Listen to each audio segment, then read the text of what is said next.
This is a call to action to eliminate cervical cancer. We're losing a woman every 2 minutes, and this should not happen, especially when we have all the weapons we need to fight it. So this is actually a cause that's winnable. I went for doctor checkup and found out that I have cancer. I almost didn't engage with it for a while because it felt like I couldn't be a cancer patient at 26. I was so young. The doctor said she would call me after a week. She called me and she informed me that I'm diagnosed with the cervical cancer stage 2B. The most recent data which just came out showed that the current incidence rate is 570,000 women every year. And that we're now hitting 300,000 deaths every year from cervical cancer. But cervical cancer is indeed both preventable and able to be diagnosed early. And so you see this incredible contrast between countries like Australia, who are set to eliminate cervical cancer as a major health program, versus low-income countries where there's just no effective services at all. Just imagine that a patient who is just 25 years old all of a sudden presents with bleeding, and you know the patient is going to die. 9 out of every 10 women that die of cervical cancer are from low and middle income countries. You are trained to save lives, but most of your patients are dying within 6 months.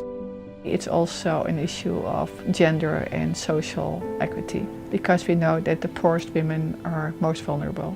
The doctor read through the results. That's when I was told that I had cervical cancer. I must tell you, that was the worst day of my life, because just to be told that I had a cancer, to me it was almost like a death sentence. It robbed me of all my happiness, all my life. It was just terrible. 64% of women in Zambia live in the rural area, and 80% of the women that are living in the rural area are producers of food.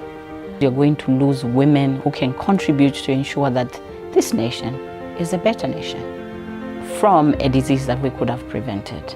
That is why we need to ensure that this disease is eliminated.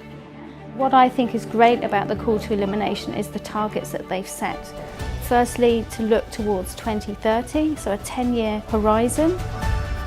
If we can deliver 200 million doses of vaccine in 10 years, we can immunise the whole population over the next 30 or 40 years and reasonably expect that within my children's lifetime we'll have no more cervical cancer.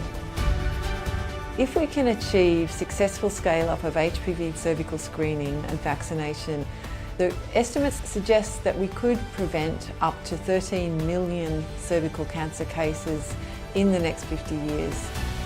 Cervical cancer can be beaten if we come together. Early detection saves lives, but the message out there is prevention. We have the vaccines, we have the diagnostics, and we have the treatment. When we have all the weapons at hand, failure should not be an option.